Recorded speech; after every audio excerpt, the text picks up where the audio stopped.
നമസ്കാരം, ഫുക്രിയിലേക്ക് സ്വാഗതം. ഇറ്റലി ഒരു ചുവട് കൂടി അടുത്തിരിക്കുന്നു ഈ ലോകകപ്പ് കളിക്കാനുള്ള അവസരത്തിലേക്ക്. നമുക്കെല്ലാം അറിയാം, 12 വർഷമായി അവരൊരു ലോകകപ്പിൽ കളിച്ചിട്ട് ലോകകപ്പിലേക്ക് യോഗ്യത നേടിയിട്ട് 2014 കളിച്ചതിന് ശേഷം 18-ലും 22-ലും യോഗ്യത നേടാൻ ഇറ്റലിക്ക് കഴിഞ്ഞിരുന്നില്ല. അപ്പോൾ ആ ഇറ്റലിക്ക് ആ ഒരു പ്രകാശത്തിലേക്കുള്ള ഒരു ചുവട് കൂടി അവർ മുന്നോട്ട് വെച്ചിരിക്കുന്നു. അവർ യൂറോപ്യൻ മേഖലയിൽ നിന്നുള്ള ക്വാളിഫയറിലെ പ്ലേ ഓഫ് സെമി ഫൈനലിൽ നോർത്തേൺ അയർലൻഡിനെ എതിരില്ലാത്ത 2 ഗോളിന് തോൽപ്പിച്ചിരിക്കുന്നു.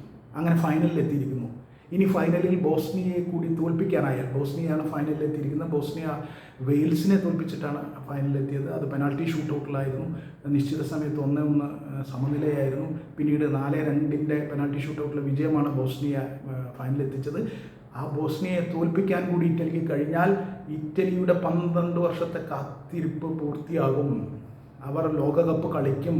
ലോകത്തെ ഏറ്റവും മികച്ച വേദിയിൽ അവരുടെ ടീമുണ്ടാകും. അവർക്ക് മാറ്റുരയ്ക്കാൻ കഴിയും.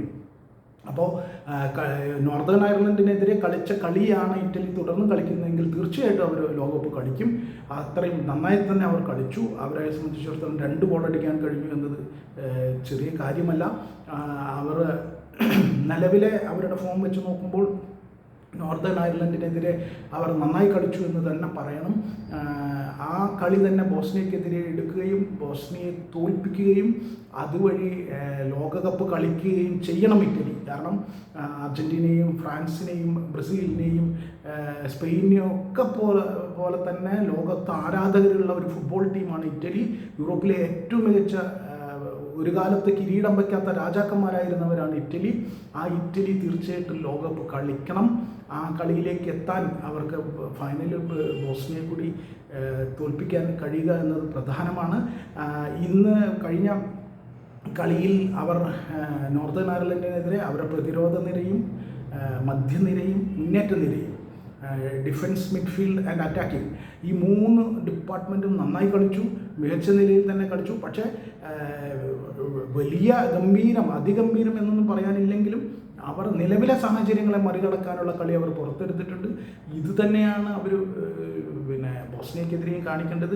വളരെ ശാന്തമായി സമാധാനമായി ബോസ്നിയയ്ക്ക് കൂടി മറികടക്കാൻ ഇറ്റലിക്ക് കഴിയുന്നു എങ്കിൽ അതൊരു വലിയ നേട്ടമായിരിക്കും. തീർച്ചയായിട്ടും അവരുടെ രാജ്യത്തെ ആരാധകർക്ക് മാത്രമല്ല, ലോകം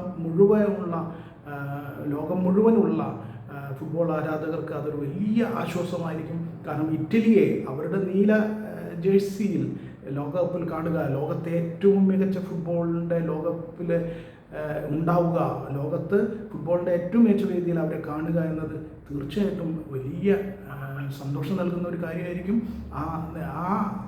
ആ സ്വപ്നത്തിലേക്ക് 12 വർഷം കാത്തിരിക്കേണ്ടി വരുന്നതുകൊണ്ട് തീർച്ചയായിട്ടും ഇറ്റലിയെ സംബന്ധിച്ചിടത്തോളം ഒരു സ്വപ്നമാണെന്ന് പറയേണ്ടി വരും.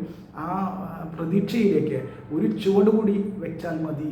ആ ചുവട് ബോസ്നിയക്കെതിരെ ഇറ്റലി വയ്ക്കും എന്ന് തന്നെ നമുക്ക് പ്രതീക്ഷിക്കാം.